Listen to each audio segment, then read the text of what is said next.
Good afternoon. This is Dago talking to you from Fit for Life in Vero Beach, Florida. This is going to be our second talk out of the Rational Exercise subscriber channel. So make sure to subscribe after the talk.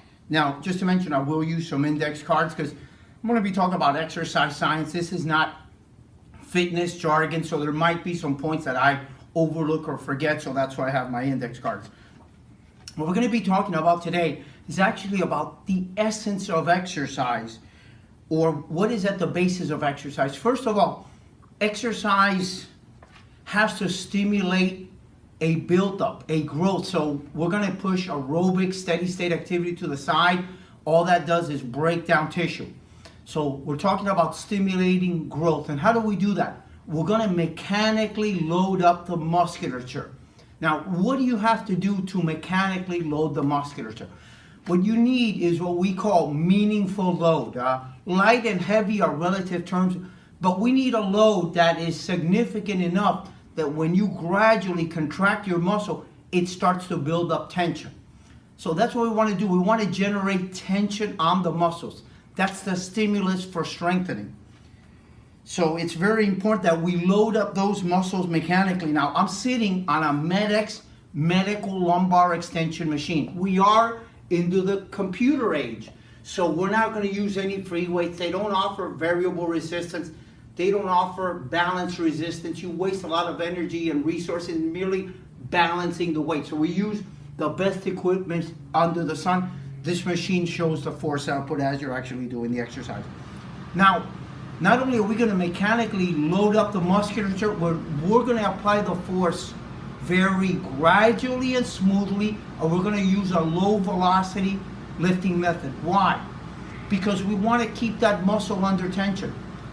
When the velocity is increased, the muscle tension starts to drop off. And then we're going to exercise through a full range of motion. We have to extend our joints and flex our joints. So contrary to what you see almost everywhere, muscles don't flex. What is flexing is the joint. The muscle is shortening or contracting, or it's lengthening and stretching. So the joint flexes, here's the flexion of the joint, and extends. The muscles don't flex. The muscles shorten or contract, and they stretch or they lengthen. And we want to carry every set that we do. Of course, it's strictly single set strength training, but we want to carry every set to the point of momentary muscular fatigue and or failure. You have to give the body a good reason why to adapt, build, and grow a more dense layer of muscle, muscle that has more endurance. So what we want to do is minimize acceleration forces and increase muscular tension. And every time we train, we want to apply what is referred to as an overload. What is an overload? It means we must perform more repetitions, more time under load, or more weight without going any faster or breaking form in an attempt to achieve an overload. You have to give the body a reason why to change. We also track all our workouts electronically using our iPad or a phone, so we document what we did the last time we trained and what we need to do.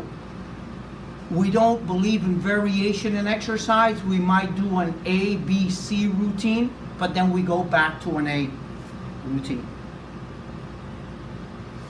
The essence of the workout is about generating intense muscular contractions.